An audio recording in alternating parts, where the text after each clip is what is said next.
শুভ সকাল রুনিয়া। শুভ সকাল জুবাইর। শুভ সকাল জানাচ্ছি আমাদের সকল দর্শকদের যারা ঠিক আমাদের সাথে মাত্রই যুক্ত হচ্ছেন। গতকাল বলেছিলাম সপ্তাহের শুরু, রুনিয়া আমাকে সারাদিন এটা নিয়ে খুব খুঁচিয়েছে যে কেন সপ্তাহের শুরু আমি গতকাল আয়োজনের শুরুতে বলেছি। আমার সপ্তাহের শুরু এই জন্যই কারণ গতকালই প্রতি সপ্তাহের ঠিক ওই দিনটাতে আপনাদের সাথে আমার যুক্ত হওয়াটা শুরু হয়। পুরো সপ্তাহের যে অপেক্ষাগুলো থাকে, পুরো সপ্তাহের যে গল্পগুলো থাকে, গল্পগুলো আপনাদের সাথে শেয়ার করার জন্য। তাই ওই দিন থেকেই আমার সপ্তাহের শুরু বাড়তি ঠিক যাই হোক। তবে আপনাদের আনুষ্ঠানিকভাবে আজ বলে দিতে পারি যে শুক্রবার কিন্তু আজ নতুন একটা সপ্তাহের শেষ হতে যাচ্ছে। আজকে আর শুরু বলা যাবে না। আজকের এই সকালের বাংলাদেশে আপনাদের সবার সাথে আছে আমি জুলহাস জুবাইর। এবং আজকে যেহেতু শুক্রবার এবং শুক্রবার অনেক ধরনের আমাদের অনুষ্ঠান থাকে, অনেক ধরনের পারিবারিক অনুষ্ঠান থাকে, অনেক ধরনের আমাদের সামাজিক অনুষ্ঠান থাকে। তো কোন অনুষ্ঠানই যেন আপনাদের মিস হয়ে না আছে এবং ঢাকার বাইরে সমগ্র বাংলাদেশে যা যা অনুষ্ঠান আছে সবকিছু ঝলক এখন একটা আপনাদেরকে আমরা জানিয়ে দিতে যাচ্ছি এবং জানিয়ে দিচ্ছে আমার সাথে আছে রুনিয়া। রুনিয়ার সে নিজের নামটা আমাকে বলেই ক্ষান্ত হয়ে গেছে আর নামটাই বললো না।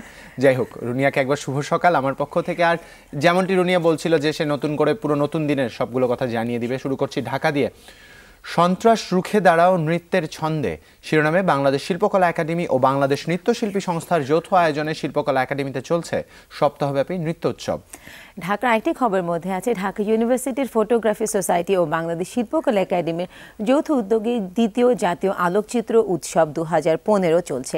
সারা দেশের স্কুল, কলেজ, বিশ্ববিদ্যালয়ের পুরো আলোকচিত্রপ্রেমী ছাত্রছাত্রীদের পাঠানো ছবি নিয়ে আলোকচিত্র প্রদর্শনীর আয়োজন করা হয়েছে। এই উৎসব চলবে 27 এপ্রিল পর্যন্ত। ঢাকার আরও একটি খবর জানিয়ে দিতে চাই। বেঙ্গল গ্যালারি অফ ফাইন আর্টসের 50 প্রতিষ্ঠা বার্ষিকী উপলক্ষে চলছে আন্তর্জাতিক খ্যাতিসম্পন্ন শিল্পী কাজী গিয়াসউদ্দিনের সাম্প্রতিক চিত্রকর্মের একক চিত্রকলা প্রদর্শনী। প্রদর্শনীতে 40টি চিত্রকর্ম স্থান পেয়েছে। প্রদর্শনী চলে দুপুর 12টা থেকে রাত 8টা পর্যন্ত, যা 26শে মে পর্যন্ত ঠিক এভাবেই চলে যাবে। ঢাকার কেনেডিয়ান হাই কমিশন ও আলিয়ান্স ফ্রান্সের যৌথ আয়োজনে ধানমন্ডির আলিয়ান্স ফ্রান্সে চলছে আলোকচিত্র প্রদর্শনী টু ইয়াং টু ওয়েড। দুপুর 2:30টা থেকে রাত 9টা পর্যন্ত এই প্রদর্শনী সকলের জন্য উন্মুক্ত থাকবে, চলবে 30 এপ্রিল পর্যন্ত। এই মুহূর্তে একটু চলে যেতে চাই লক্ষ্মীপুরে, কারণ লক্ষ্মীপুর স্টেডিয়ামের চলছে মাসব্যাপী বাণিজ্য মেলা। মেলায় দেশের বিভিন্ন স্থান থেকে আগত শতাধিক স্টল বসেছে। মেলা সকাল 10টা থেকে রাত 10টা পর্যন্ত সবার জন্য উন্মুক্ত থাকবে। নড়াইলের নিশিনাথ তলায় বৈশাখ উপলক্ষে চলছে মাসব্যাপী বৈশাখী মেলা। মেলা সকাল 11টা থেকে রাত 8টা পর্যন্ত সবার জন্য উন্মুক্ত। একটু ঝিনাইদহে যারা আছেন তাদের উদ্দেশ্যে জানাতে চাই, বাংলা নববর্ষ 1422 উপলক্ষে ঝিনাইদহ জেলার পুরাতন ডিসি কোর্ট প্রাঙ্গণে 15 দিন ব্যাপী বৈশাখী মেলা কিন্তু চলছে। মেলা সকাল 11টা থেকে রাত 8টা পর্যন্ত সবার জন্য উন্মুক্ত থাকছে, যা চলবে 29 এপ্রিল পর্যন্ত। মানিকগঞ্জে আত্মকর্মসংস্থানের লক্ষ্যে মানিকগঞ্জ দৌলতপুর উপজেলার সদর চকরমি ইউনিয়ন পরিষদের হল রুমে চলছে 15 দিন ব্যাপী বেসিক আইসিটি প্রশিক্ষণ কোর্স। কর্মশালা চলবে 3রা মে পর্যন্ত। এই মুহূর্তে চট্টগ্রামে যারা আছেন তাদের জন্য জানাতে চাই, চট্টগ্রাম প্রকৌশল ও প্রযুক্তি বিশ্ববিদ্যালয়ের আয়োজনে আজ থেকে শুরু হচ্ছে 5ম তরুণ উৎসব 2015। দেশের মোট 36টি বিশ্ববিদ্যালয় অংশ নিচ্ছে এতে। এবারের উৎসবের স্লোগান মানুষের ভেতরে জেগে ওঠো মানুষ। 3 দিন ব্যাপী এই আয়োজন শেষ হবে 25 এপ্রিল। আমরা বেশ কিছু আয়োজনের কথা জানছিলাম, আশা করছি আয়োজনগুলোর দু একটিতে আপনারা পরিবার সহ ঘুরে আসতেই পারেন। বৈশাখী মেলা যেগুলো আছে, আমার মনে হয় বাচ্চাদেরকে নিয়ে বৈশাখী মেলা আপনাদের অবশ্যই যাওয়া উচিত, কারণ আমাদের গ্রাম বাংলার যে ঐতিহ্য, যে রূপ, সেটা হয়তো আমরা শহরে বসে থেকে মানে হয়তো আমাদেরকে সন্তানদেরকে দেখাতে পারি না। তো বৈশাখী মেলায় যদি শিশুদেরকে নিয়ে যাই, তাহলে এই যে নাগরদোলা, মাটির পুতুল, তার সাথে নানা রকমের মিষ্টান্ন, নিঃসন্দেহে নানা মিষ্টান্নের সাথে এই মুহূর্তে যে মিষ্টান্নটা আরো নতুন সংযোজন করতে চাই তা হচ্ছে পত্রিকা, জাতীয় দৈনিক গরম গরম পত্রিকার খবরগুলো আপনাদেরকে ঝটপট বলে দিচ্ছি। আমার হাতে আছে প্রথম আলোতে যে খবর এসেছে সেটা হচ্ছে সেনা মোতায়েন নিয়ে নতুন বিতর্কে ইসি। ভেতরে বিশ্বাস থাকাটা জরুরি বলেছেন মাশরাফি, এবং তার সাথে আছে জয়ের চোখে বাংলাদেশ, আজ মিরপুরে টি20। এই ছিল কিছু উল্লেখযোগ্য সংবাদ। ধন্যবাদ দুনিয়াকে। দর্শক দৈনিক যুগান্তরের একটি সংখ্যা আছে, যুগান্তরের শিরোনামগুলো শেয়ার করছি। শীর্ষ সন্ত্রাসীদের নিয়ন্ত্রণে সিটি নির্বাচন, সিদ্ধান্ত বদলে 3 কমিশনার, উত্তরে আনিসুল, দক্ষিণে এগিয়ে আব্বাস। এই ছিল দৈনিক যুগান্তরের সর্বশেষ। ধন্যবাদ জুবাইর তোমাকে। আমার হাতে আছে শুক্রবারের সমকালের খবর, যেটি আছে সেটা হচ্ছে আত্মগোপনে বিএনপির 56 কাউন্সিল প্রার্থী। তাছাড়া আছে রানা প্লাজা ট্র্যাজেডির 2য় বছর এবং রুবিয়ায় সহানুভূতের জীবনের দিনলিপি। এটাই ছিল আরেকটি খবর রানা প্লাজা। ধন্যবাদ দুনিয়াকে। দর্শক দৈনিক ইত্তেফাকের একটি সংখ্যা হাতে আছে, ইত্তেফাকের শিরোনামগুলো শেয়ার করছি। নির্বাচনে থাকছে বিএনপি, সেই সাথে টি20 চ্যালেঞ্জ আজ এবং রানা প্লাজা ধ্বংসের 2য় বার্ষিকী আজ। পূর্ণাঙ্গ ক্ষতিপূরণ এখনো মেলেনি। এই ছিল দৈনিক ইত্তেফাকের সর্বশেষ। দৈনিক জনকণ্ঠ আমার হাতে আছে বিপজ্জনক টংঘর, অত্যন্ত ঝুঁকিপূর্ণ এসব আবাসনে 25,000 পরিবারের বসবাস। সরকারকে বেকায়দায় ফেলতে মাঠে নেমেছে জঙ্গি স্কোয়াড। এই ছিল কিছু উল্লেখযোগ্য সংবাদ। ধন্যবাদ রুনিয়াকে। দর্শক, দি ডেইলি স্টার একটি সংখ্যা হাতে আছে, ডেইলি স্টারের শিরোনামটা শেয়ার করছি। ব্রোরাইজিং deployment army to stay inside cantonment will come out when called, says EC. এবং সেই সাথেই BNP won back out of polls, it benefits BNP camp, some Awami League leaders believe. এই ছিল আমার কাছে দি ডেইলি স্টারের সর্বশেষ রুনিয়া। ধন্যবাদ জুবাইর তোমাকে। আমাদের আজকে যতগুলো খবর আছে সবগুলি ভিন্ন মাত্রার এবং অনেকগুলো খবর আছে, কিন্তু সেই খবর নিয়ে কথা বলবো পরে। এই মুহূর্তে নিয়ে নিচ্ছি হাতে চায়ের কাপ, বিরতির পর ফেরত আসবো অতিথিকে নিয়ে।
দর্শক, আমাদের বাংলার ঐতিহ্য এবং সংস্কৃতির যে মূল ধারাগুলো আছে, এমন ধারার মাঝের যে যন্ত্রগুলো রয়েছে, যে আমাদের বাংলা সঙ্গীতকে অনেক বেশি সমৃদ্ধ করেছে এবং বাংলার সুরগুলোকে আরও অন্তরে গেঁথে দিয়েছে, তার মধ্যে দোতারা একটি।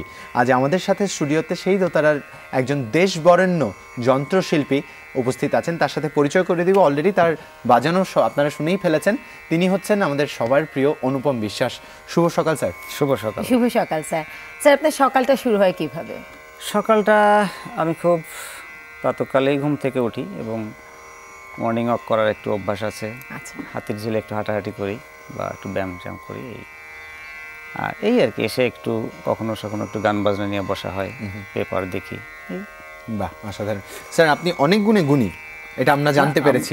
অনেকগুলো গুণ মানে অনেক কিছু আপনার একসাথে করা হয়, সাইমেলটেনিয়াসলি অনেক কিছু আপনি করেছেন। আপনি দোতারা যেমন করে বাজান, ঠিক তেমনই ভাবে আপনি গণিতেরও একজন খুব সুদক্ষ, মানে কি বলবো, শিক্ষক বলতে পারি বা গণিত প্রেমীও বলতে পারি। বিষয়টা কি এভাবে বলা যায়? গুরু বলা যায়। হ্যাঁ, সেভাবে আমি বুঝি না। আমি একজন গণিতের ছাত্র মনে করি নিজেকে। আচ্ছা, আমি এখনো শিখছি, শেখার শেষ নেই। আচ্ছা। চেষ্টা করছি একটু শেখার।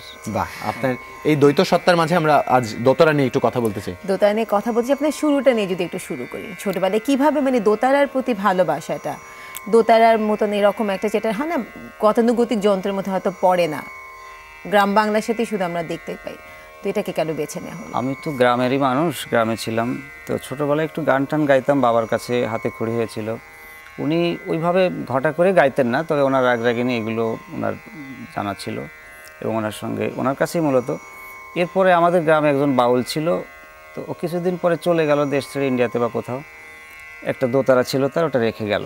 তো ওটা দিয়ে আমার প্র্যাকটিস শুরু। ভালো লাগার জন্যই বাজাতাম। কখনো প্রফেশন এরকম হবে আমার এটা ভাবনা ছিল না। মানে আপনি স্বশিক্ষায় শিক্ষিত বলা যায়, নিজে নিজেই শিখেছেন? শুরুটা এরকমই ছিল।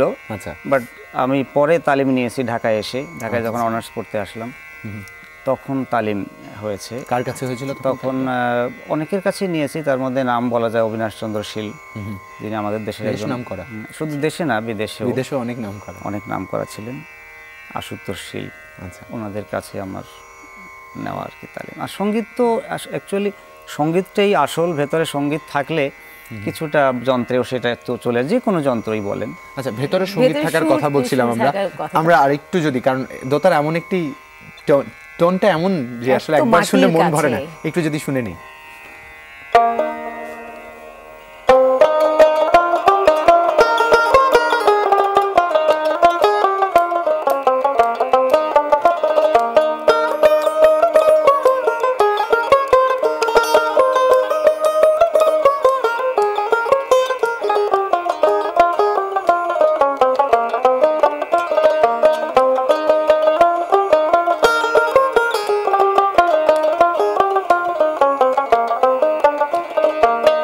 এটি একটি সাধারণ পল্লী ধুন বলা যায় আর কি।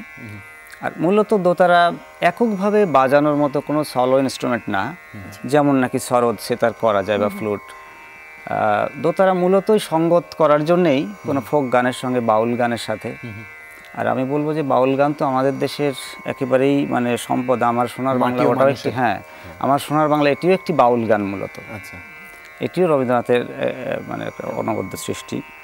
তো যাই হোক, দোতারা সেরকমই একটি যন্ত্র যেটা বাউল গানের সঙ্গেই, মানে আজ পর্যন্ত আমি দেখিনি দোতারা দিয়ে কখনো কোনো সলো পারফর্ম করা হয়েছে।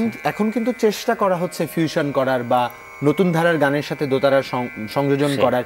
একটু যদি জানতে চাই যে নতুন প্রজন্মের মাঝে এটার প্রতি আগ্রহ আপনি কতখানি দেখতে পেয়েছেন? খুব ভালো, আপনার এই প্রশ্নটি আমি খুব মানে সাদরে নিচ্ছি। কারণ হলো যে আমি নতুন প্রজন্মের অনেক ছেলেপেলের সঙ্গেই কাজ করছি। তারা ব্যান্ড সঙ্গীত, তারপরে ফিউশন এগুলো করার সময় আমাকে ডাকছে। আমি বেশিরভাগ ক্ষেত্রেই তাদেরকে সঙ্গ দিয়ে থাকি এবং আমি অবশ্যই তাদেরকে অ্যাপ্রিসিয়েট করি এ ধরনের কাজ করার জন্যে। যে না, আমরা ফোক গান বা দোতারা বলেই যে ব্যান্ডকে অ্যাভয়েড করতে হবে, তাদেরকে দূরে ঠেলে দিতে হবে, আমি মনে করি না। বরং তাদের সংস্কৃতি আমাদের সংস্কৃতি মিলে মিশে একটা সুন্দর কিছু হতে পারে, এ ধরনের গবেষণা। আমরা বাংলার প্রতি তো জানি যে আমাদের সংস্কৃতিটা অনেক বেশি উদার, আমরা যে কোনো সময় যে কোনো সংস্কৃতির মিশ্রণকে খুব সাদরে গ্রহণ করি। সম্প্রতি কি এরকম কোনো ফিউশনে কাজ করা হয়েছে কারোর সাথে? এরকম কোনো ফিউশনে কাজ করা হয়নি, তবে আমরা একটা উদ্যোগ নিয়েছি। আমরা বাংলাদেশে যত যন্ত্রশিল্পী আছেন সবাইকে নিয়ে একটা সংগঠনের মধ্যে এসে আমরা কিছু অর্কেস্ট্রা টিম করার চেষ্টা করছি। এবং সেখানে একজন অন্যতম উদ্যোক্তার মধ্যে আমি সহ দপ্তর সম্পাদক হিসাবে আছি। তো বিএমএফ নামে বাংলাদেশ মিউজিশিয়ানস ফোরাম, সেটা একটা আন্তর্জাতিক মানের আমরা কিছু একটা করার চেষ্টা করছি, যেখানে দেশের অনেক গুণী বরেণ্য যন্ত্রশিল্পীরা আছেন। ফিরোজ খান, জনাব ফিরোজ খান, জনাব গাজী আব্দুল হাকিম, জনাব দেবু চৌধুরী, এ ধরনের অনেক গুণী যন্ত্রশিল্পী আছেন। আমরা চেষ্টা করছি এই দেশীয় ইনস্ট্রুমেন্ট এবং আমাদের বিদেশি গিটার বলেন, কিবোর্ড বলেন বা অন্য কিছু, এর সঙ্গে মিলেমিশে কয়েকটা অর্কেস্ট্রা করা যায় যদি, সেরকম একটা চিন্তায় আছি। অনুপম বিশ্বাস, আচ্ছা আমার একটা ছোট প্রশ্ন আছে, সেটা হচ্ছে স্যার, নতুন প্রজন্ম আপনাকে নিয়ে হয়তো তাদের ফিউশনে কাজ করছে, কিন্তু এরকম কি আছে যে তাদের মধ্যে শেখার আগ্রহটা কতটুকু? অবশ্যই তাদের মধ্যে শেখার আগ্রহ আছে। তো আমি বলি যে শিখতে চাইলে অবশ্যই শিখবে, কিন্তু হয়েছে কি যে এরা তো নতুন প্রজন্ম বেশিরভাগই গিটার বা এই শ্রেণীর, আমাদের এটা সহজ শিখতে আমি মনে করি। এইটা অনেক কঠিন এবং এটার পেছনে অনেক অধ্যাবসায় লাগে, দীর্ঘ সময়ের ব্যাপার। আচ্ছা, একটু স্যার আপনার পাশে আরো একটা ইনস্ট্রুমেন্ট আমি দেখতে পাচ্ছি, ম্যান্ডোলিন। আমি যদি জানতে চাই, ম্যান্ডোলিনও কি একই দক্ষতায় আপনার বাজানো হয় প্রতিদিন? ঠিক সেরকম না, দোতারাটা যতটা আত্মস্থ করতে পেরেছি এটা এতটা হয়নি এখনো। তবে আমি লাস্ট 20 ইয়ার্স আমি একটু বাজানোর চেষ্টা করছি। 20 বছর ধরে বাজাচ্ছেন, এখনো বলছেন হয়নি। এটাই হচ্ছে আসলে উদারতা। একটু শুনে নিন। না, যেটাই বলেন, আমি আমার অবস্থানটা বললাম আর কি। যাই হোক, আবার কোনো ফিল্মে, তারপরে ছোটখাটো প্যাকেজ নাটকের যে মিউজিকগুলো হয় সেখানে আমি কাজ করছি। শুনে নিন।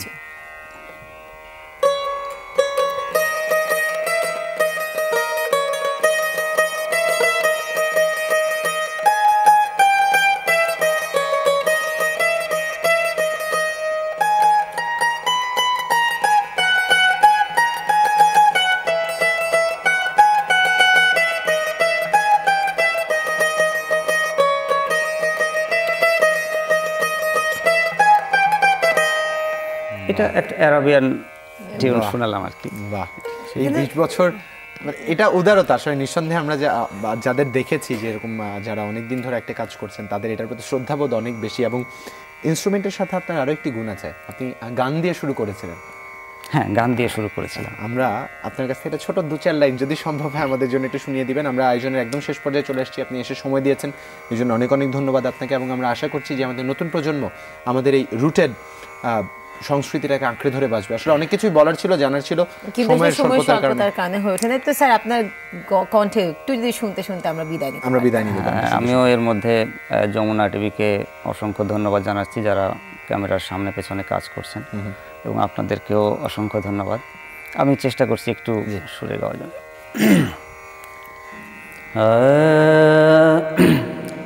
সুরে ও বাণীর মালা দিয়ে তুমি আমারে ছুঁইয়াছিলে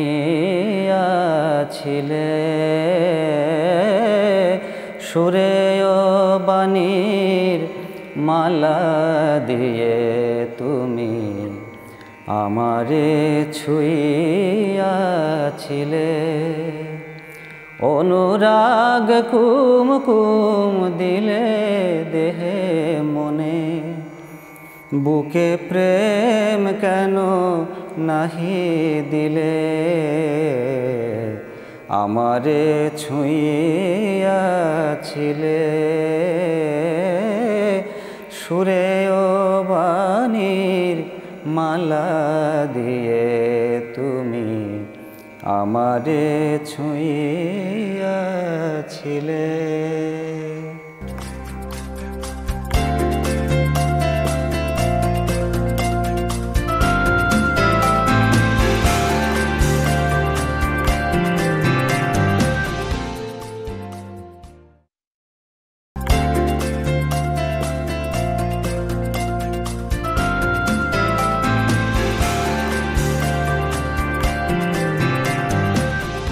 বিরতির পর আরও একবার স্বাগত জানাচ্ছি সকালের বাংলাদেশের এই পর্যায়ে। যারা ঠিক মাত্রই যুক্ত হচ্ছেন, আরও একটা নতুন সকালে আরও একবার শুভ সকাল। এবং যারা এখন যুক্ত হচ্ছেন তাদের জন্য আমি বলবো যে আপনারা অনুপম দা যেই হয় না দোতারা ছিল সেটা আপনারা সত্যি সত্যি মিস করেছেন এবং এটার জন্য খুবই দুঃখ লাগছে। অনুপম দা যেভাবে আমাদের শোনালেন, আসলে সকালবেলা এত এরকম টিউনে থাকলে না আসলে সারাদিনটা অনেক ভালো যায়। হারিয়ে যাচ্ছে, এখনো হারিয়ে যাচ্ছে। আমার গানটা অসাধারণ অসাধারণ অসাধারণ মানে মাথায় ঘুরছে। যাই হোক, আমার হাতে ফেসবুকের অনেকগুলো কমেন্ট আছে। ফেসবুকের অ্যাড্রেসটা বলে দিচ্ছি, আমাদের স্ক্রলেও দেখিয়ে দিচ্ছি, facebook.com/সকালের বাংলাদেশ।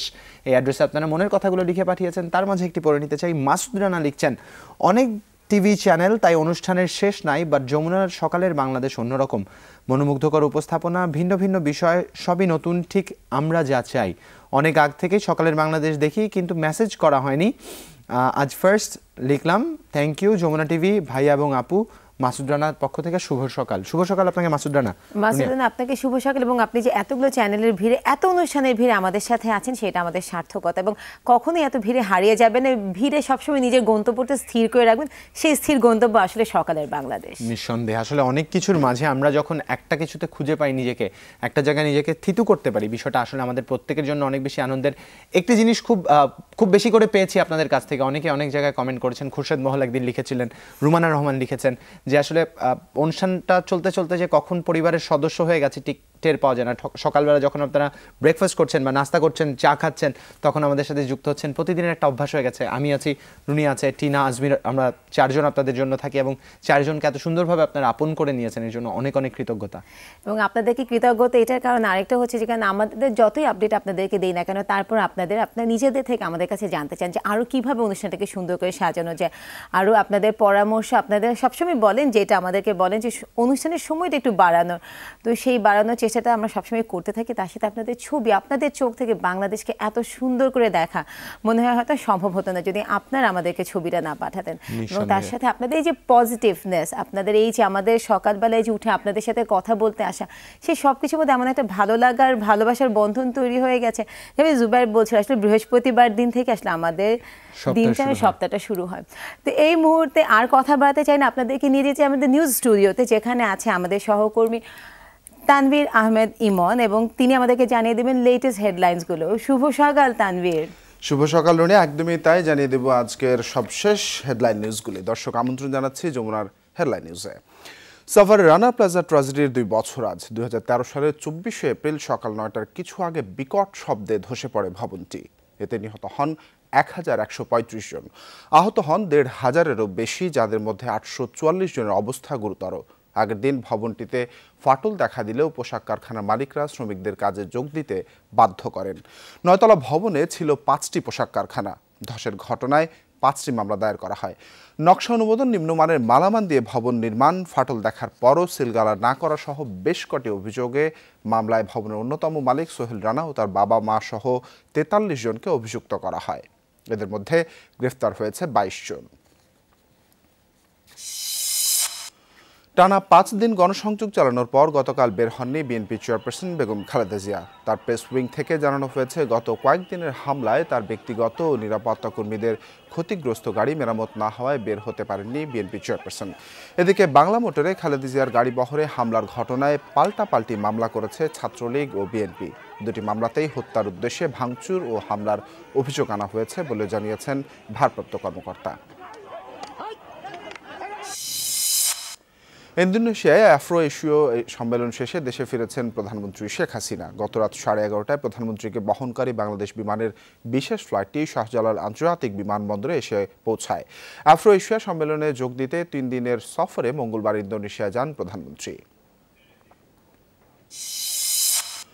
অবৈধ অভিবাসীদের প্রাণহানি ঠেকাতে ভূমধ্যসাগরে টহল জোরদারের ঘোষণা দিয়েছে ইইউ। বাড়ানো হয়েছে এ খাতের তহবিলও। বৃহস্পতিবার ব্রাসেলসে 28 জাতির জরুরি বৈঠকে আসে এই ঘোষণা। লিবিয়া ভিত্তিক মানব পাচারকারীদের চক্রের তৎপরতা বন্ধ করতে সামরিক অভিযানের বিষয়েও আলোচনা হয়। ইউরোপের সীমান্ত নিরাপত্তা তহবিল বাড়িয়ে মাসে $1 কোটি বরাদ্দের প্রতিশ্রুতি দেন নেতারা। গতকালও লিবিয়ার সমুদ্র উপকূল থেকে 220 জন অভিবাসীকে উদ্ধার করেছে ইতালির কোস্টগার্ড। এই ছিল আমার হাতে থাকা সবশেষ হেডলাইন নিউজে। ফিরে যাচ্ছি সকালের বাংলাদেশে রুনিয়ার কাছে এবং জুবাইরের কাছে। ধন্যবাদ তানভীর আপনাকে। জুবাইরের নামটা মনে না করলেও হতো, কোনো অসুবিধা ছিল না।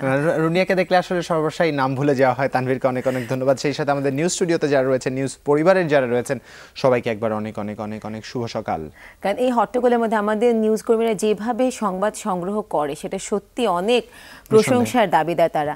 যেহেতু সকালটা শুরু হয়ে গেছে, একটা সুন্দর সকাল দেখে আসলে দিনটাকে আর একটু সুন্দর করে ফেলা উচিত। একদমই তাই।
অসাধারণ। এরকমভাবে হাস্যোজ্জ্বলভাবে শুরু হোক বাংলাদেশের প্রত্যেকটি সকাল, আর এই প্রত্যেকটি সকালে আপনাদের সাথে যাতে থাকতে পারি সকালের বাংলাদেশের আয়োজন নিয়ে, এটাই প্রত্যাশা। এবং এত সুন্দর হাস্যোজ্জ্বল বাংলাদেশের গড়ার স্বপ্ন আমরা প্রত্যেক দিনই দেখি এবং সেই স্বপ্নকে আমরা একদিন পূরণ করবই, কারণ এটাই আমাদের প্রাণের দাবি। একদমই তাই। আর যেদিন আমাদের সেই স্বপ্ন পূরণ হবে সেদিন এই হাস্যোজ্জ্বল চেহারাগুলো আমাদের শান্তির, সুখের, সমৃদ্ধির প্রতীক হয়ে থাকবে। ঠিক অন দিস নোট নিয়ে ফেলছে একটা ছোট্ট বিরতি, ফিরছি এক্ষুনি, সাথেই থাকুন।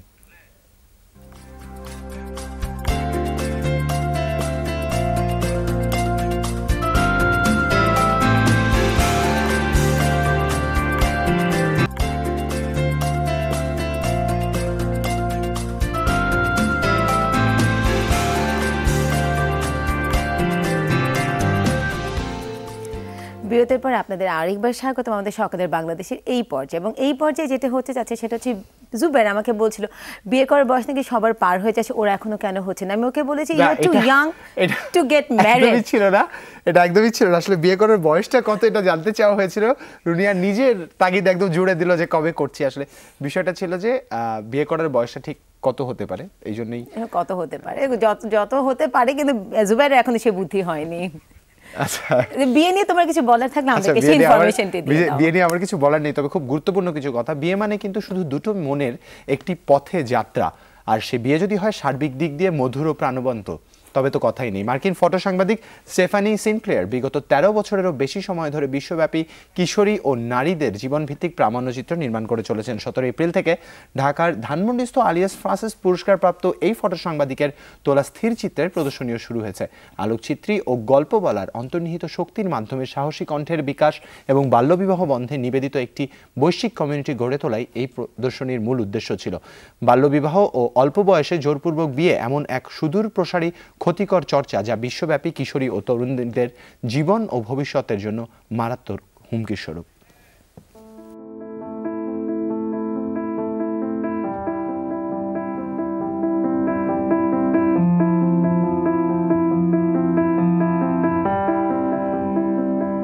Too Young to Wed documentary photographer Stephanie Sinclair, উনি ন্যাশনাল জিওগ্রাফিকের জন্য কাজ করেন, and she formed this non-profit 2 years back, and she's the founder of Too Young to Wed.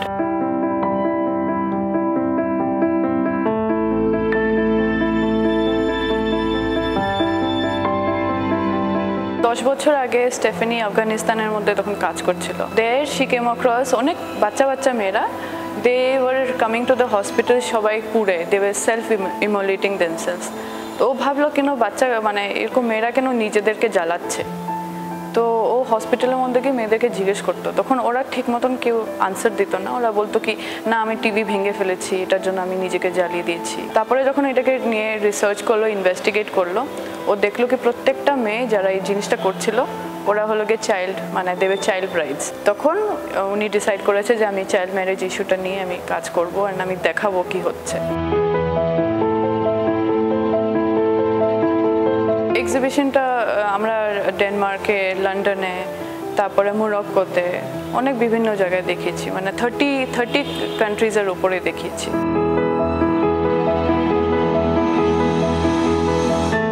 এটা অ্যাকচুয়ালি কালচারাল প্রবলেম, এটা কোনো রিলিজিয়ান প্রবলেম না।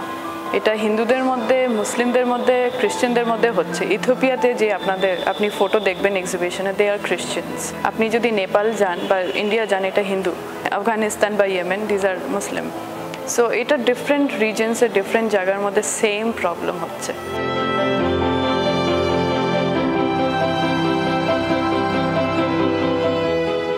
বাংলাদেশে প্রচুর child marriage, it's almost like the second highest in the world. And এটার জন্য বাংলাদেশে দেখানোটা খুব important, because people need to speak up.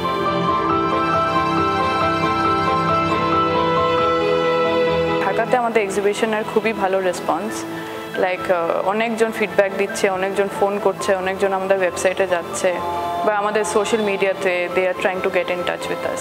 So it shows that people care.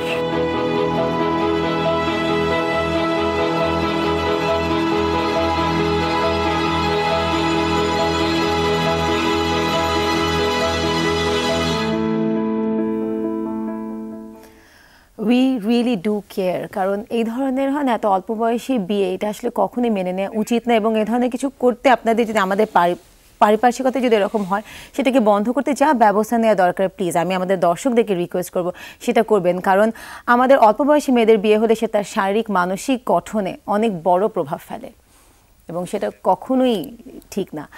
আসলে এই মুহূর্তে এই কথাটা থাকতে চাচ্ছি না, মনটা খারাপ হয়ে যাচ্ছে। এবং এই ধরনের সামাজিক চিন্তা যখন মাথায় আসে, তখন মনটাকে হয় না কোনোভাবেই বেঁধে রাখা যায় না। তো সেই জন্য এখন আপনাদেরকে ঠিক এই টিভি বক্সের ভেতর থেকে বের করে নিয়ে যেতে চাচ্ছি আমাদের একটা সুন্দর জেলা শহর, যেখানে সব কিছু নিয়ে সৌন্দর্যের মাথামাতি, তো বিভাগীয় শহর সিলেটে চলে যেতে যাচ্ছি, যেখানে আছেন আমাদের সহকর্মী প্রত্যুষ তালুকদার। প্রত্যুষ দা নিশ্চয়ই আজকে আমাদের জন্য কিছু একটা বিশেষ রেখেছেন।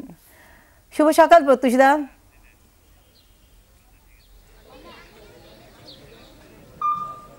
হ্যাঁ, শুভ সকাল। আসলে আজকের এই সিলেটের সকালটা একটু অন্যরকম, কারণ আজকে সিলেটে একটা চমৎকার আয়োজনের সঙ্গী হতে পেরেছি আমরা, যমুনা টেলিভিশনের সকালের বাংলাদেশ।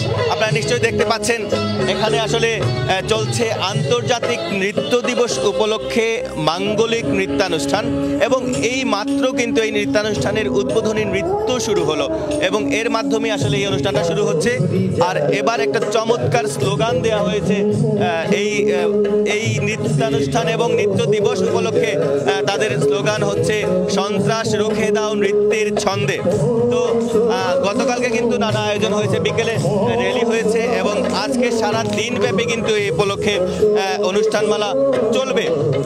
তো আমরা একটু কথা বলবো আয়োজকদের মধ্যে, যিনি আছেন বাংলাদেশ নৃত্যশিল্পী সংস্থা সিলেট বিভাগের যিনি সমন্বয়ক বা এই অনুষ্ঠানের মূল আয়োজক, তিনি হচ্ছেন নীলাঞ্জনা জুঁই। তো আমরা একটু নৃত্য দেখতে দেখতে ওনার সাথে কথা বলে নেব। আচ্ছা জুঁইদি, আজকের আয়োজনটি তো আপনারা যে করেছেন, কি কি আয়োজন থাকছে? আর সবাইকে আগাম আন্তর্জাতিক নৃত্য দিবসের শুভেচ্ছা। আমরা 2 দিন ব্যাপী অনুষ্ঠানমালার আয়োজন করেছি। গতকালকে ছিল শোভাযাত্রা এবং আজকে মাঙ্গলিক নৃত্যানুষ্ঠানের মাধ্যমে শুরু হয়েছে। তারপরে রয়েছে মত বিনিময় সভা বেলা 11টায় এবং সবশেষে রয়েছে আলোচনা সভা এবং নৃত্যানুষ্ঠান। আচ্ছা, আপনারা একটা স্লোগান রেখেছেন সন্ত্রাস রুখে দাও নৃত্যের ছন্দে, তো এই বিষয়টা কিভাবে দেখছেন বা আপনারা কতদূর মনের জোর রয়েছে আপনাদের?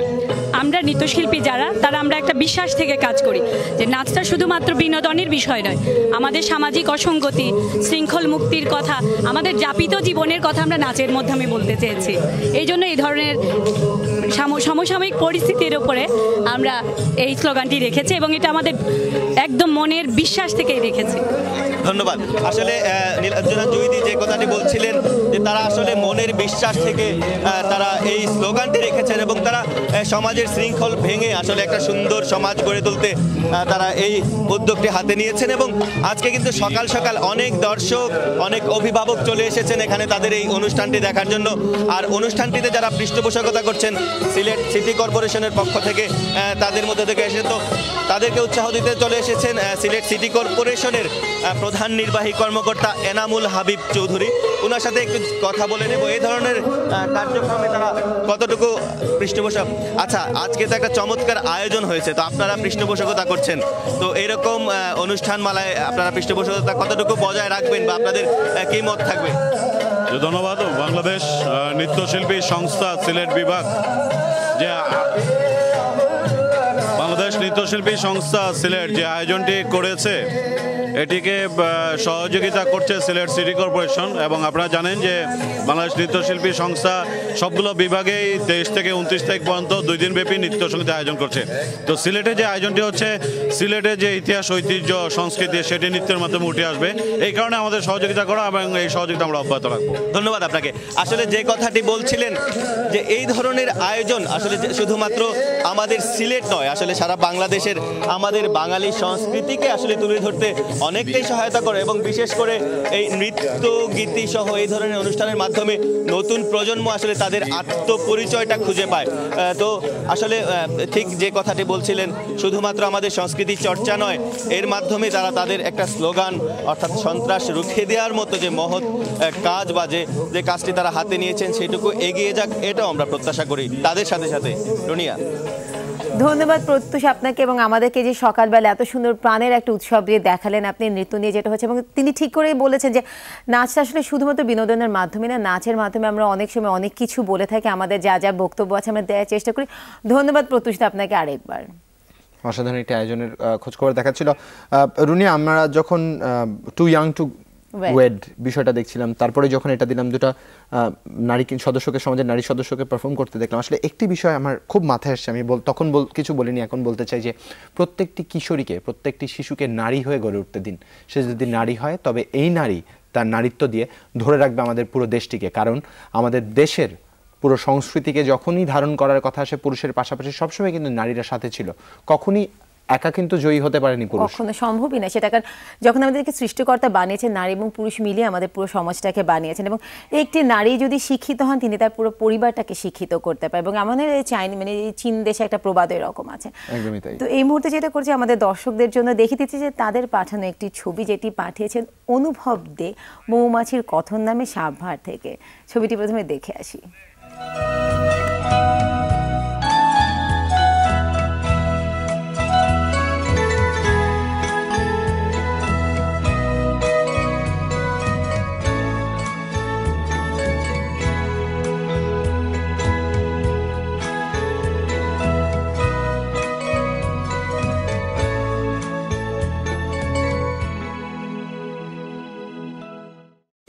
অসাধারণ, অসাধারণ। এবং অনুভব দিয়ে আপনি ছবিটা কিভাবে তুললেন সেটা আমাদেরকে যদি ইনবক্স করে একটু দেন না, আমরা একটু এই অভিজ্ঞতাটা মানে আপনি কতখানি অনুভব পেয়েছেন আর কি পুরো বিষয়টাতে, যে মৌমাছির চাকের ছবি তুলতে যাওয়াটা সত্যি। এবং আপনি রিসেন্টলি অনেকগুলো সুন্দর ছবি পাঠিয়েছেন, আপনার তো মানে বিজয় হওয়ার সম্ভাবনা খুবই এগিয়ে আছে। এবং অন্য যারা এখনো ছবি পাঠাচ্ছেন অনুভব দিয়ে কিন্তু সেই হয় না প্রতিযোগিতায় অনেক এগিয়ে গেছেন। আপনারা যারা আরো পাঠাতে চান, পাঠাতে হলে কি করতে হবে তা হচ্ছে আমাদের ফেসবুক অ্যাড্রেসটা বলে দিতে চাই, স্ক্রলে দেখিয়ে দিচ্ছি, যা হচ্ছে facebook.com/সকালের বাংলাদেশ। এই অ্যাড্রেসে পাঠিয়ে দিবেন।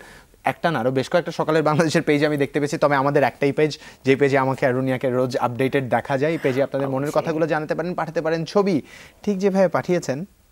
আরো একটি কমেন্ট, আচ্ছা কমেন্টটি পড়ার আগে একটু বলে দিই কি পাচ্ছে পুরস্কার, রুনিয়া বলে দিবে।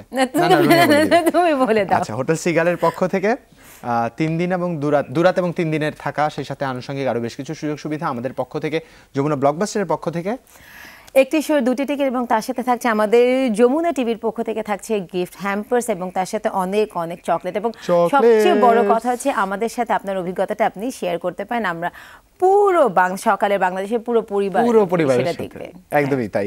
আর আমরা পুরো পরিবার আপনার সেই চকলেটগুলো রেখে দিব। যাই হোক, রেখে দেওয়ার কথাটা রোজ বলি, গতদিন দেখলাম আজমিরও বলছিল এবং টিনা কারেক্ট করে আবার দিয়েছে, কিন্তু আমরা শুধু রেখে দেওয়ার কথাই বলি, আসলে আমরা রাখি না, কিছু করার নেই, দিয়ে দিতে হয়।